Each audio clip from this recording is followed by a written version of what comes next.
괜찮아. 괜찮아요. 괜찮아.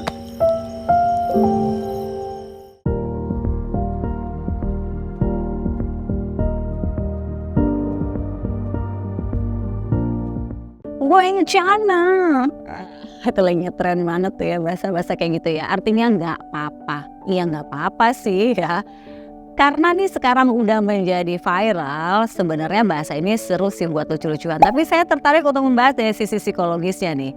Sebenarnya nggak apa-apa kalau kita menerima kondisi keadaan. Nggak apa-apa kalau kita sedang menghadapi sebuah masalah dan akhirnya menemukan jalan keluarnya. Ya kan? Jadi konsepnya aku lariin ke penerimaan diri nih. Ini hal yang bagus loh kalau kita misalnya bisa menerima kondisi masalah yang terjadi sama kita. Kita bisa menerima hal bahagia dengan baik kepada diri kita. Intinya adalah bagaimana kita bisa menerima hal-hal yang terjadi pada diri kita maupun pada orang-orang di sekeliling kita. Nah, biasanya penerimaan diri ini sangat baik kalau kita bisa menempatkannya ke hal yang positif. Kenapa? Karena kita jadi bisa memahami kondisi diri kita.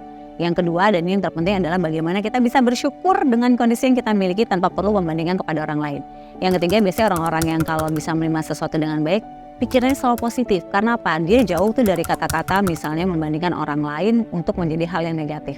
Tapi, jangan kebablasan nih kalau udah ngomongin si Guencana ini ya.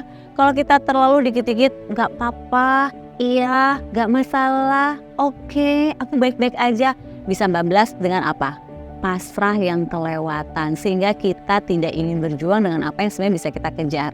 Jadi teman-teman tolong ya bedakan antara bagaimana kita menerima kondisi diri kita dengan positif dengan kita pasrah tidak ingin berjuang. Karena irisannya ini sangat tipis sekali tapi kita yang bisa merasakan. Kalau penerimaan membuat kita ingin berjuang dan ingin menjadi lebih baik lagi. Kalau pasrah ya udahlah nggak ada rasa ingin berjuang dan ya udah mungkin emang nasib aku begini. Ini menyalahkannya ke nasib ya. Poinnya adalah bagaimana kita bisa menerima diri kita dengan baik, kemudian kita bisa menjadikan hal ini sebagai titik buat kita mencapai diri yang lebih maksimal lagi. Jadi it's okay untuk berencana, tapi ke arah yang positif.